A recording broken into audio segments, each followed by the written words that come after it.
Hello everyone, welcome to Come Sit at My Table. Man, do we have a treat for you today. This is a fantastic way to start off the first week of October, because I have a recipe for you today that is the best, and I have no qualms saying the best pumpkin bread recipe in the world. Melissa and I got this recipe for pumpkin bread 21 years ago from her friend, Judy Dalton. Well, no, our friend, Judy Dalton. She'd claim you too. She would. Judy has been a friend of Melissa's for a long time. And Melissa, get ready, because I'm going to have you tell the story about your friendship with Judy in just a minute. But Judy and her husband, Mike, are some of our best friends. And this recipe was given to us after she shared a loaf of this pumpkin bread with us back in 2003. As soon as I tasted it, I told her I had to have that recipe. And so she very graciously shared the recipe with us. And I'm just going to tell you, I have made literally thousands of loaves of this pumpkin bread. And I am not exaggerating when I say that. I have made thousands of loaves of this bread. So today, I'm sharing one of my very favorite recipes of all times with you. Let's talk about what we're going to use to make pumpkin bread. We're going to start with 4 eggs. We're also going to use 1 cup of oil. I'm using canola oil, but you use whatever oil you want to use. Just make sure it is a tasteless oil. You don't want to use something with a lot of flavor because you don't want it competing with our pumpkin. Now we are using 2 cups of pure pumpkin. Notice it says 100% pure pumpkin. This is not pumpkin pie mix. You want to make sure you're getting 100% pure pumpkin. This is a 15-ounce can, and to get 2 cups, you're going to use 1 whole can and about half of another can. So you're going to need 2 15-ounce cans, but you're only going to use 2 cups out of it. Now you might be thinking, well, what in the world am I going to do with the other half can of this pumpkin? You get 3 cans and you make 2 batches of this bread. That'll give you 4 large loaves or 6 small loaves.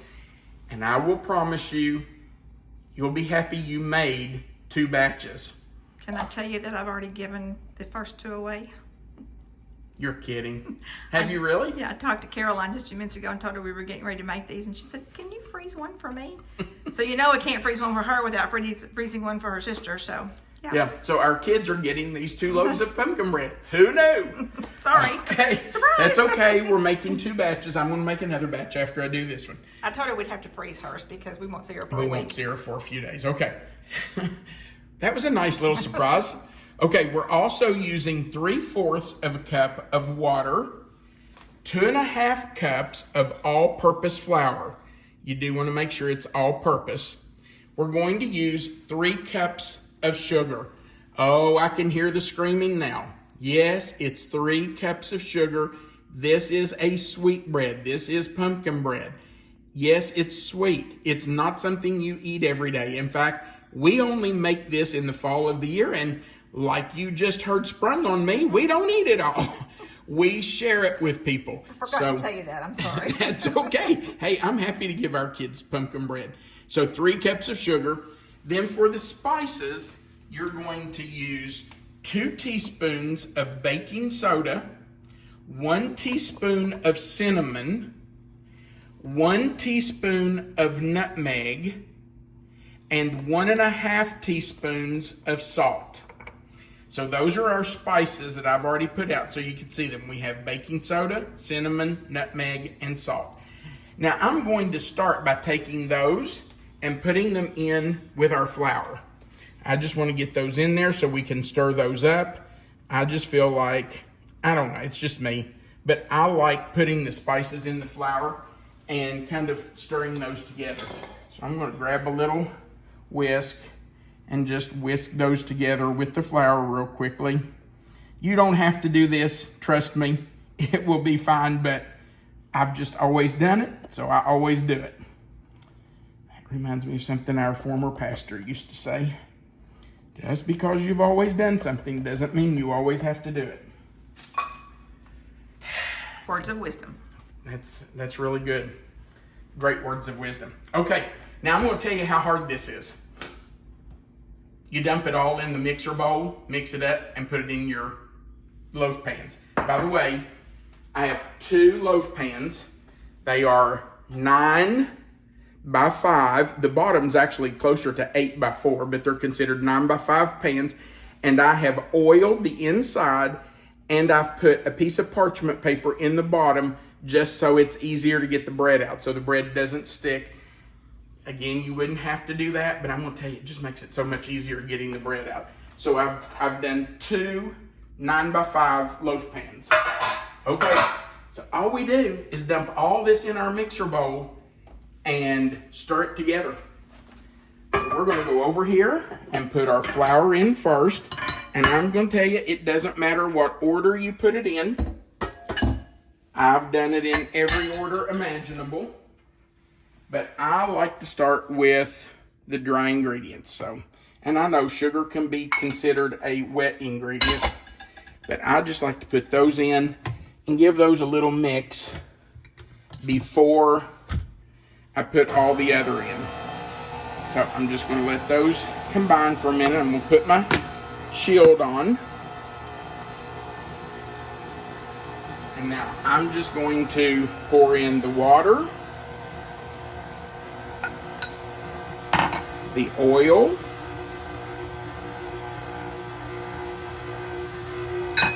all right. I'm going to put in our pumpkin. And I can hear people out there saying, oh, you should mix those eggs in first. You know what? I've done this so many different ways, and it never changes it. So it wouldn't hurt if you want to put the eggs in and mix those up first. But really, you don't have to do that. It's up to you. It just all needs to go in. This is such an easy recipe and just so simple. Very few ingredients, mostly things you're going to have right there at home. This would be a really good recipe for you to let a child do, a young student do. Any kid can measure those out and pour it all in and let it mix up. Now, I am not going to put those eggs in straight into the batter. You know I'm not going to do that because we could get a bad egg, or more likely than that, we could get a piece of shell in there. So I'm going to put those eggs in one at a time. And I'm just going to let that mix as I put them in. So there was 1. Here's 2. And 3. There's number 3. And we're going to put in number 4. And we're just going to let that mix for a minute or 2 to make sure that everything's mixed in. I'm going to get all that egg out of there. I don't want to lose any of that. And I'm going to scrape this down, get all that pumpkin off, make sure it's all down in there. And listen, I'm going to remove this and let you see it.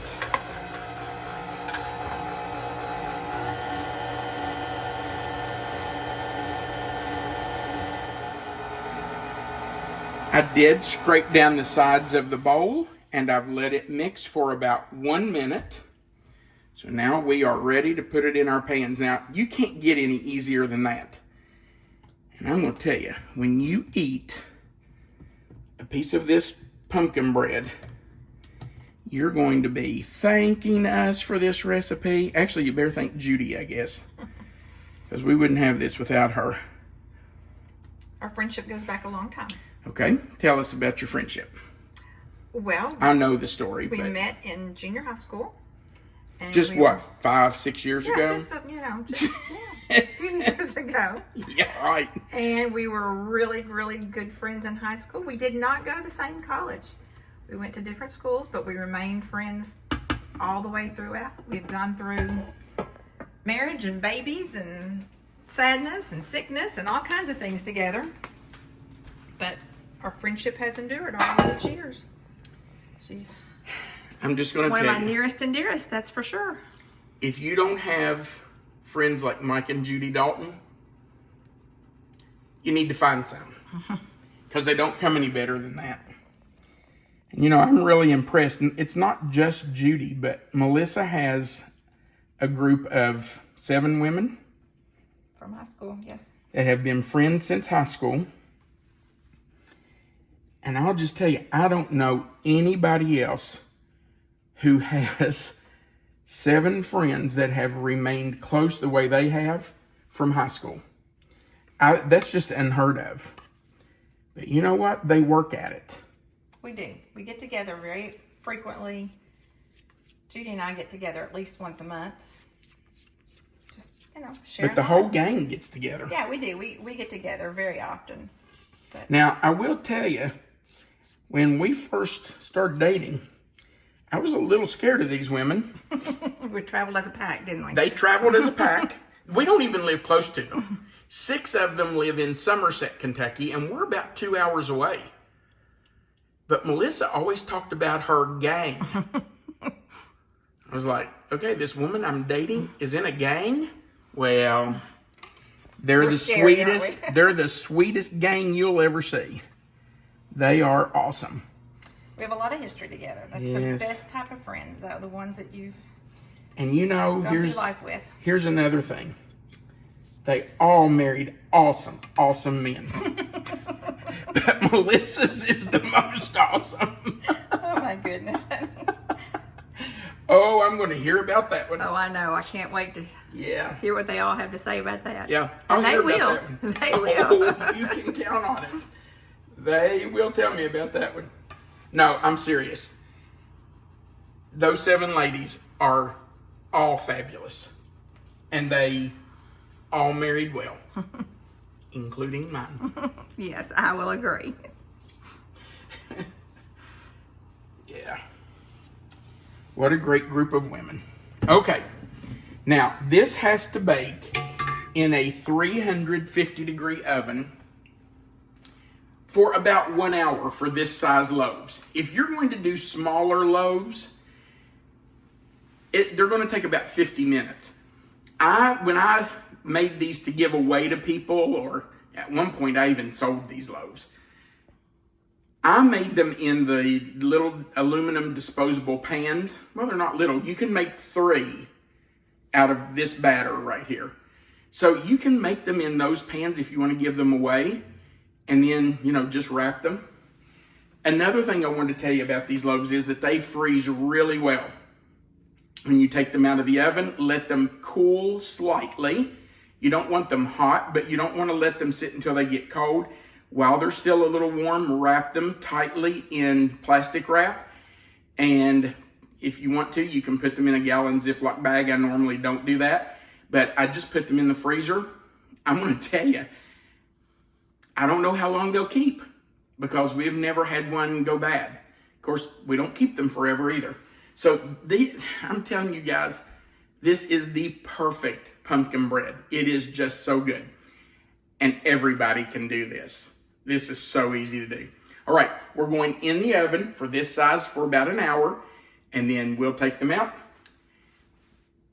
And I was going to say we'll sample one, but if we're giving them away... Well, we're going to make 2 more. So Well, that's true. we'll So we sample one could of these. sample one of these. Okay, we'll be back.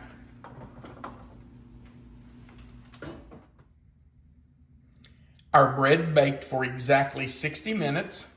We took it out of the oven and allowed it to cool for just a little bit. And we have now removed them from the loaf pans. They are still warm. They are not completely cooled, but that's how we like them. So now we get to try a piece. And I'm just going to take the end off, even though Melissa really does like the end. I want you to look at this. Look what a beautiful loaf of pumpkin bread. It smells nice. Oh, it smells so good. I love this bread. And don't worry, we're making more. All right. Look what beautiful pumpkin bread. And man, it smells good. And one more thing, I want you to look how moist this is. Look at that. Look how spongy and moist. Delicious. I don't know, who should take the first bite? Well, I usually do, just because, you know, it's a sacrifice on my part. Here you go, babe. Thank you. That was a big bite. Oh, Sorry. That was a bite for me. My mouth is literally watering.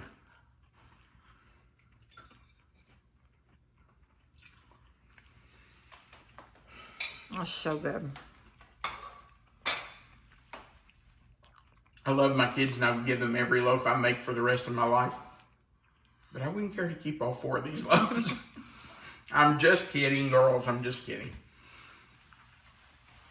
That is such good pumpkin bread. I'm going to tell you, I really don't think you'll ever find a better loaf of pumpkin bread than this recipe.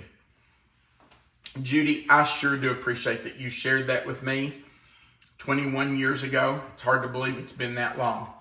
But I really do appreciate having this recipe. It's fabulous. You won't find a better pumpkin bread.